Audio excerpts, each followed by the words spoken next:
Jangan membuat luka. Sehingga belajar untuk menjaga hati itu penting. Jangan sampai dibalik suka, kegembiraan yang dialami itu menjadikan kadang terlena, lupa melakukan suatu hal yang melukai hati, dan itu panjang kisahnya. Dan kalau sudah terluka hati, kadang-kadang susah untuk ditambal, masih terkenang-kenang dengan luka itu, caci maki, olokan, perendahan, dan seterusnya.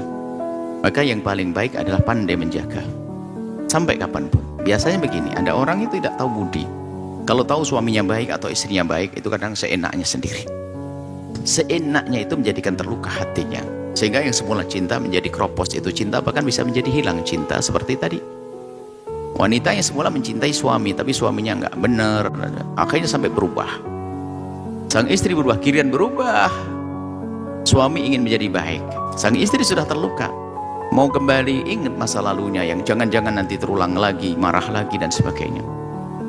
Makanya Anda sebagai seorang istri, ketidaknyamanan Anda ini, Anda yang mengukur Anda mampu atau tidak. Tapi himbauan kami adalah, sambutlah suami, atau kalau tadi yang bertanya ya, atau teman yang bertanya, sambutlah suami yang sudah berubah ingin menjadi baik.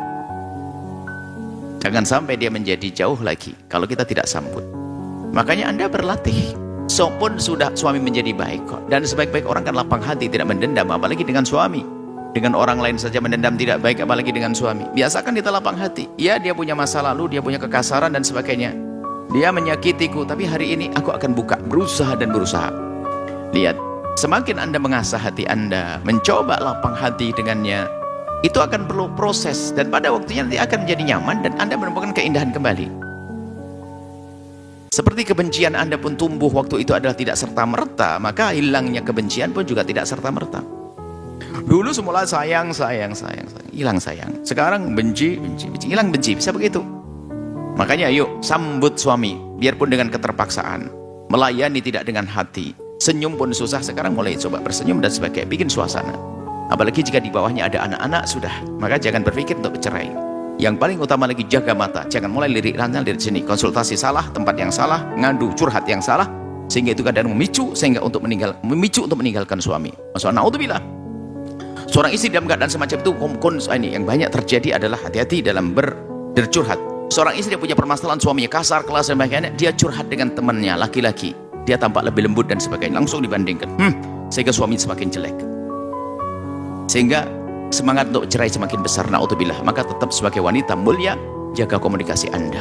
Semakin Anda batasi komunikasi, bahkan Anda tutup komunikasi dengan siapapun, itu perlahan-perlahan akan bisa menumbuhkan cinta, sehingga diam-diam Anda akan muncul kekaguman di dalam diri Anda, muncul kekaguman kepada suami yang pada akhirnya akan mengikis kebencian tersebut. Tidak boleh Anda menyerah. Cuman hati-hati dalam curhat. Kadang curhatnya tempat yang salah, buang aja suami kayak begitu. Hati-hati, hari ini zamannya curhat. Curhatnya kepada siapa? Kalau pada orang alim, soleh, yang bijak, yang mengerti menyelesaikan masalah, tentu akan indah. Tapi kalau Anda cara curhat, salah tempat curhat, bisa menjadi sebab Anda semakin benci, semakin bermusuhan. Baik, ini saja insya Allah. Wallahu a'lam bishawab.